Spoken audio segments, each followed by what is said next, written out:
উত্থানের ব্যাপারে নানানভাবে আমি এখানে কম আর বেশি আওয়ামী লীগ বিএনপি উভয়ই, কেউ হয়তো শুরু করে দিয়েছে, কিন্তু মানে আওয়ামী লীগও কৌশলগত কারণে বিভিন্ন সময় প্রশ্রয় জামাতকে দিতে হয়েছে আন্দোলনে, একেবারে নিজের সঙ্গে না নিলেও পাশে থাকতে পাশে নিয়েছে। এইভাবে করে জামাতে ইসলামীকে একটা ভয়ঙ্কর শক্তিশালী জায়গায় নিয়ে যাওয়া হয়েছে। আবার জামাতে ইসলামীর ভিতরেও, শিবিরের ভিতরে, আমি অনেস্টলি বলি, প্রকাশ্যে অন রেকর্ড লাইভ অনুষ্ঠানে বলছি, তাদের ভেতরেও কিন্তু অনেক কর্মী নেতা আছেন যারা মনে করেন জামাতের এই ক্ষমা না চাওয়া, জামাতের এই জায়গাটা ভুল, কিন্তু তারা সামগ্রিক যে ধরন তাদের দলটার, সেখানে তাদেরও বয়সটা ওইভাবে আসে না। কিন্তু আওয়ামী লীগ যদি এখন জনদাবির প্রেক্ষাপটে যুদ্ধাপরাধীদের বা মানবতা বিরোধী অপরাধের যে রায়গুলি আসছে, রায়গুলির প্রেক্ষাপটে লিগালি যদি জামাতকে এখন জামাতে ইসলামী নামে রাজনীতি করা থেকে নিষিদ্ধ করে দেওয়া যায়, বিরত করে দেওয়া যায়, আমার মনে হয় বারবার আর তোলপাড়ের প্রশ্ন আসবে না, বারবার আর এই মানুষের আত্মা হচ্ছে। আমার মনে হয় যে এক্ষেত্রে তো নেবে ওয়ান্স ফর অল, শুধু ক্ষমা চাওয়ার প্রসঙ্গ না, তারা বাংলাদেশ রাষ্ট্রটাই তো অস্বীকার করে যাচ্ছে তাদের ভাবাদর্শ। আমি তো বললাম যে এই দলটার দিলেন ভাই যেটা বললেন, ভাই কি বললেন যে আমরা এখানে তাদের অপরাধের বিচারটা শুধু করছি, কিন্তু আদর্শিকভাবে যে দলটা বাংলাদেশের অনুকূল নয়, এটা প্রতিকূল, সেটার ব্যবস্থা আমরা করতে পারিনি।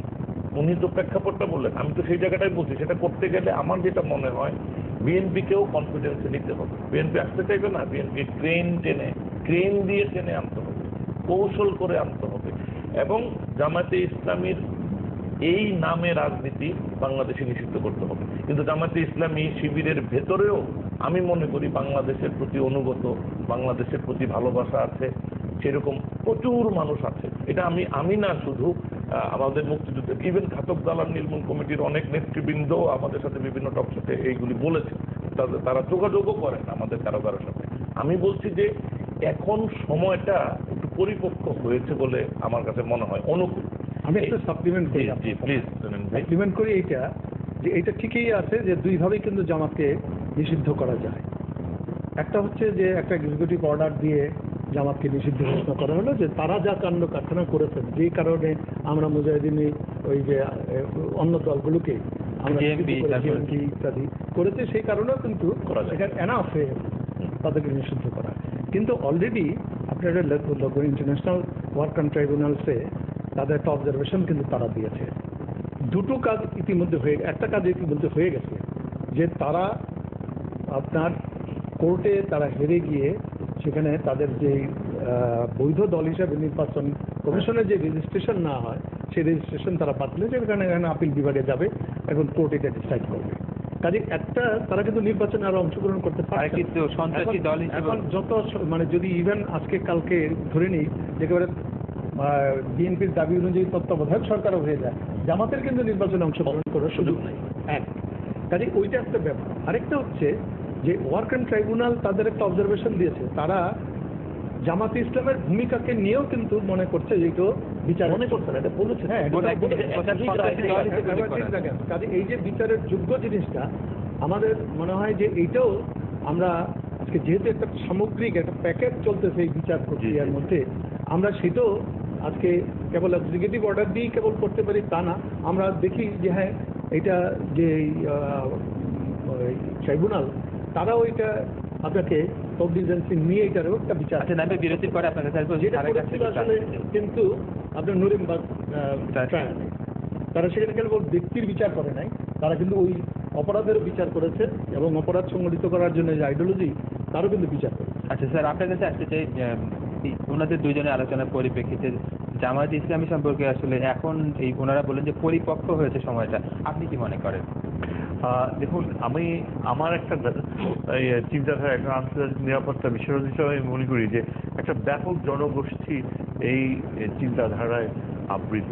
আমি বিশ্ববিদ্যালয়ে দেখেছি যে যারা মাদ্রাসা থেকে পাশ করে আসছে, অ্যাডমিশনের সময় তাদের কি আকুতি, তারা জেনারেল সাবজেক্ট পড়তে চায়, ইংলিশ, পলিটিক্যাল সায়েন্স, হিস্ট্রি, ল এসব পড়তে চায়, তারা অ্যারাবিক, ইসলামিক স্টাডিজ যেতে চায় না। ভালো ভালো ছেলেগুলো যারা মাদ্রাসা থেকে আসছে, আমার একটা ধারণা হচ্ছে যে এই যে নতুন প্রজন্ম যারা এবং যারা ওই মাদ্রাসা থেকে বের হয়ে জামাতের দীক্ষায় চলে যায়, এদেরকে বের করে আনতে হবে, বের করে এনে এদেরকে আধুনিক চিন্তাধারা, মেইন স্ট্রিম পলিটিক্সে আসায় উদ্দীপনা দেয়। এদেরকে বোঝানো উচিত যে আমরা একটা আধুনিক মুসলমান সংখ্যাগরিষ্ঠ রাষ্ট্র, কিন্তু আমরা একটা আধুনিক মুসলমান সংখ্যাগরিষ্ঠ রাষ্ট্রে পরিণত এখানে তো ধর্মভিত্তিক আমি এখানে শিক্ষা তো একটা না বলে শিক্ষা।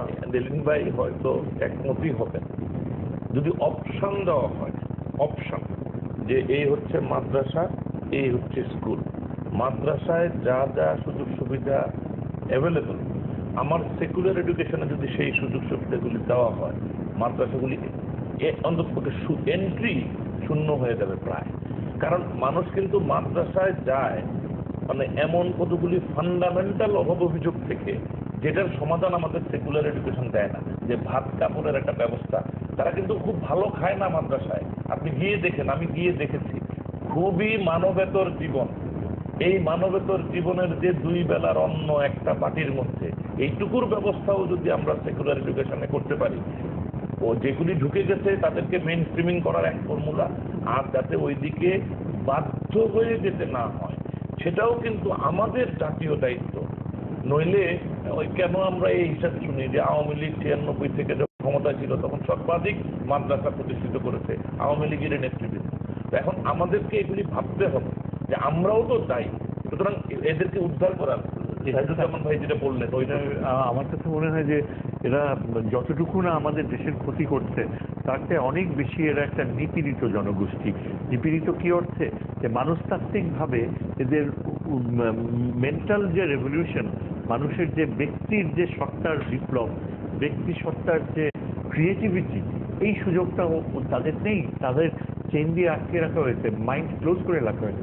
আমি তাদের জন্য আমার প্রচুর সহানুভূতি আছে যে কেন আমরা যারা সমাজে লিবারেল এডুকেশনে আসতে পারছি, তাদেরকে ওই ধারা থেকে দেখেন, এই যে ছোট ছোট ছেলেদের ওই মাদ্রাসার শিক্ষকরা কিভাবে নিপীড়ন করে, তাদেরকে শেখানো হয় যে এটা এভাবে করবে, এটা একেবারে একটা টোটালিটারিয়ানিজম, সর্বাত্মকভাবে মানবতার বিরোধী, ইসলাম বিরোধী কার্যকলাপ। এটা আমার মনে হয় যেখানে ইসলাম আমাদেরকে শিক্ষার আলো সবচেয়ে বেশি জোর দিচ্ছে, সেখানে এই যে বিশাল মাদ্রাসা পপুলেশন, প্রধান জামাতে ইসলামের পথেই যারা যায়, তারা কোন পথে যাচ্ছে? তারা তো অন্ধকারের পথে যাচ্ছে, তারা ইসলামের বিরুদ্ধেই যাচ্ছে। এই জিনিসটা ওদেরকে খোলাখুলিভাবে বোঝানো উচিত।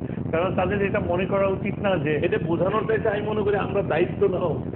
দায়িত্বটা নেওয়া উচিত। এই জন্য এইটা কথাটা তো আচ্ছা, আমরা এই আলোচনায় আসবে একটু ছোট